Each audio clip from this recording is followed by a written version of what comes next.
हे माता दी माता भक्तों, माता सिद्धिदात्री का दिन आ गया है। जैसा कि आप सब जानते हैं कि माता रानी हमारे घर आई हैं 9 दिन के लिए। तो 9 दिन अलग अलग माताओं की पूजा होती है और अलग अलग माताओं की अलग अलग पूजा विधि होती है। तो आज हम बताएंगे सिद्धिदात्री माता की पूजा कैसे की जाती है। सबसे पहले आप स्नान कीजिए और नारंगी या जामुनी कलर का वस्त्र माता रानी को बहुत प्रिय है, आप उसको धारण कीजिए। नहीं है तो गुलाबी रंग की वस्त्र धारण कीजिए। और माता रानी की पूजा करने से पहले आप सूर्य को जल अर्पित कीजिए। उसके बाद अपनी पूजा घर में जाकर अपने माता रानी के सामने बैठकर पहले जल का छिड़काव कीजिए। उसके बाद माता रानी के सामने एक दीपक प्रज्वलित कीजिए जो देसी घी का होना चाहिए। और माता रानी की पूजा करते समय आप सबसे पहले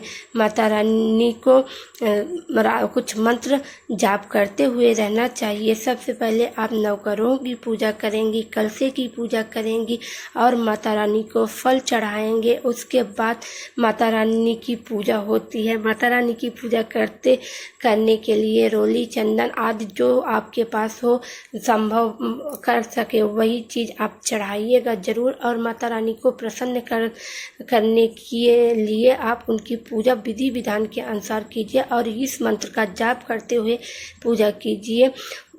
या देवी सर्वभूतेषु माँ सिद्धि रूपेण संस्थिता नमस्तस्यै नमस्तस्यै नमस्तस्यै नमो नमः। माँ सिद्धिदात्री माता की यह मंत्र जाप करते हुए आप अगर उनकी पूजा आराधना करते हैं तो माँ आपको आपके जीवन में सुख समृद्धि बना के रखती हैं। माता रानी की पूजा करने के बाद आप हवन आरती आदि कर सकते हैं। उसके बाद कन्या पूजन करें। कन्या पूजन नवरात्रि में सबसे ज़्यादा महत्वपूर्ण माना जाता है कि आप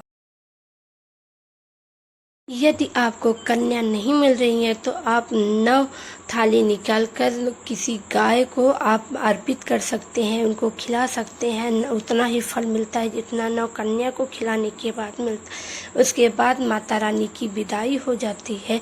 11 तारीख के यह सब करने के बाद फिर 12 तारीख को कलशा हिलाया जाएगा।